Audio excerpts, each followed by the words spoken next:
Selamat sore buat kita semua. Selamat sore rakyat Papua di seluruh tanah air. Terus Papua dari Sorong sampai Kawan Masuk. Selamat sore buat rakyat Indonesia.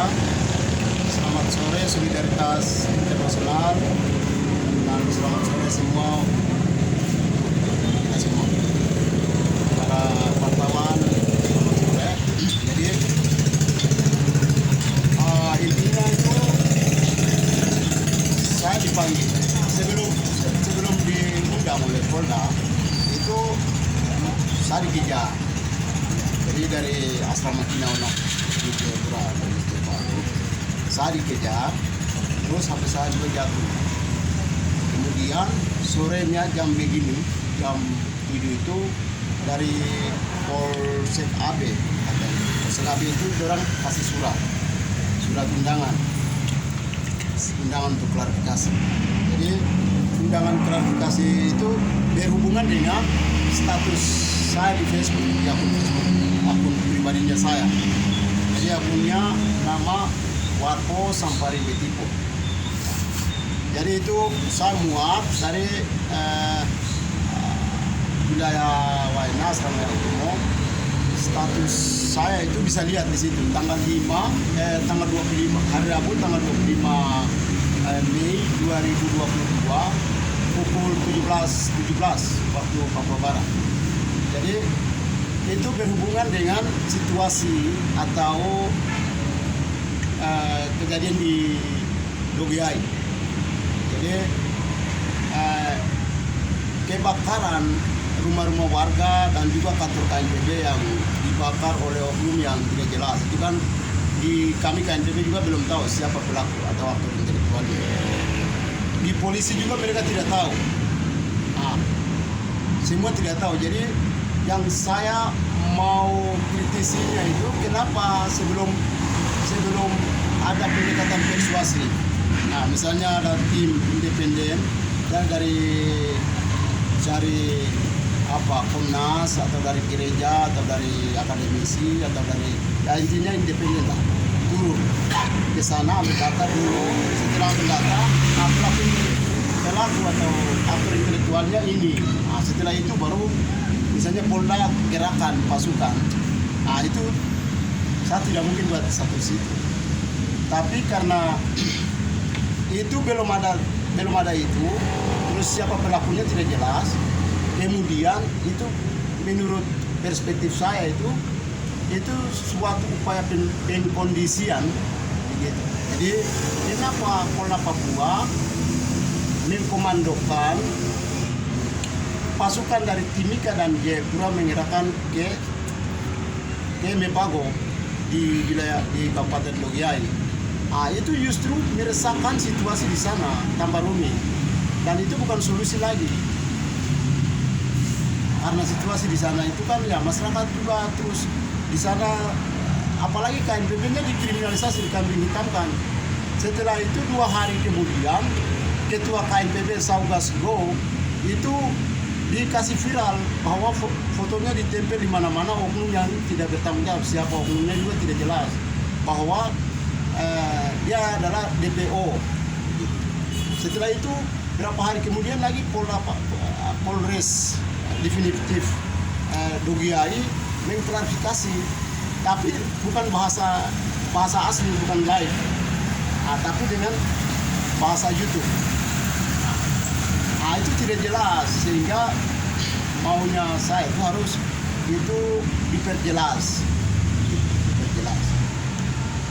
Jadi status saya itu intinya saya kritik terbuka terhadap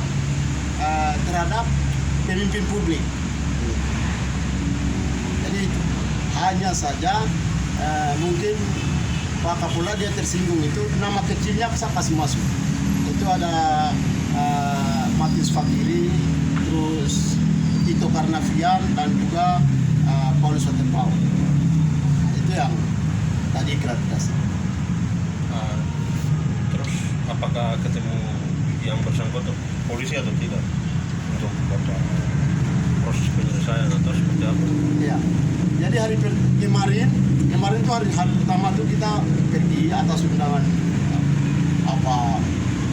Cyber Bola Papua. Jadi kami pergi dari jam 11.37 sampai jam 6 jam 10 setengah 11. pulang.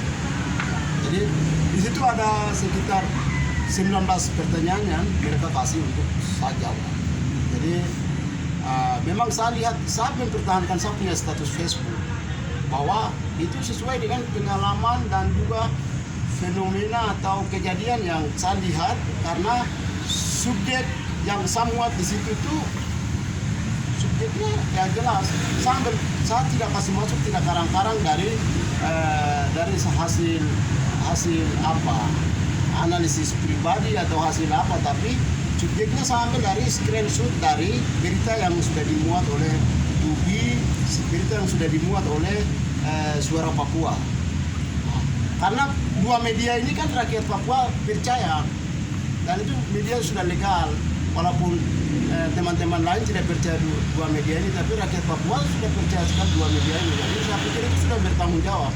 Saya sudah kasih tahu. Dan di situ mereka dalam arti polisi berusaha untuk masuk lihat lagi ke saya punya akun pribadi, akun Facebook, dan minta email, minta akun pribadi saya, tapi saya tidak kasih. Itu saat melakukan pemeriksaan. Ya, Klarifikasi di situ. Saat klarifikasi di kasih di sana. berarti belum ketemu polisi, Polda juga. Kalau Polda Pak Matius sendiri hari ini sebenarnya, tapi kita sedikit terlambat. Katanya itu Kapolda ada pertemuan dengan seluruh Kapolda di Indonesia, seluruh Kapolda Indonesia itu ada pertemuan. Jadi kita tidak ketemu Kapolda. Tapi saya baca ulang pernyataan yang kemarin saya klarifikasi itu, saya baca ulang bahwa saya tidak akan hapus saya punya status Facebook yang naik, karena itu saya sendiri merasa bahwa itu benar. Jadi tidak ada indikasi hoax atau tidak ada indikasi apapun di situ. Tapi itu ya kejadian sesuai dengan fakta lapangan yang sudah dimuat oleh sumbernya dari screenshot dari Dubi, screenshot dari Suara Papua. Nah, jadi status itu sampai hari ini masih aktif. Saya tidak aktif. Apakah sudah melaporkan ke bantuan hukum untuk upaya advokasi? Ya, jadi memang sebenarnya ini kan undangan yang saya harus hadir itu tidak ini. Mereka minta tuh hanya keluarga saja datang, tapi karena saya statusnya sebagai ketua KPP, walaupun dipanggil pribadi, tapi saya status sebagai ketua KPP. Terus juga sebelum kasih undangan ini ada pengejaran, maka saya inisiatif untuk minta pendampingan advokasi. Jadi di situ ada koalisi tim koalisi yang paham advokasi itu ada sekitar berapa? Misalnya ada LBH Papua, ada Paham Papua, SKPKC Keuskupan Jayapura, KPKC Sinode GKI di Tanah Papua, Elsam Papua, terus ya mereka ini dampingi saya 2 hari. Selama 2 hari. Terus dalam klarifikasi itu saya tidak meminta maaf karena apa? Saya kritis itu kan, maksud saya itu kritik terbuka kepada pimpinan publik gitu. Tapi saya hanya minta maaf, mungkin nama kecil Matius Fakiri itu saya serang pribadi. Nah, menurut mereka itu serang pribadi. Oke, yang serang pribadi itu yang saya bilang kalau untuk narasinya serang pribadi berarti itu saya minta maaf. Tapi untuk pejabat publiknya itu ya bisa, itu harus juga tidak suka terima. Karena itu menurut saya itu kebijakan yang melebihi dan tidak tidak melihat situasi real di lapangan, tapi itu kebijakan yang sebenarnya fatal.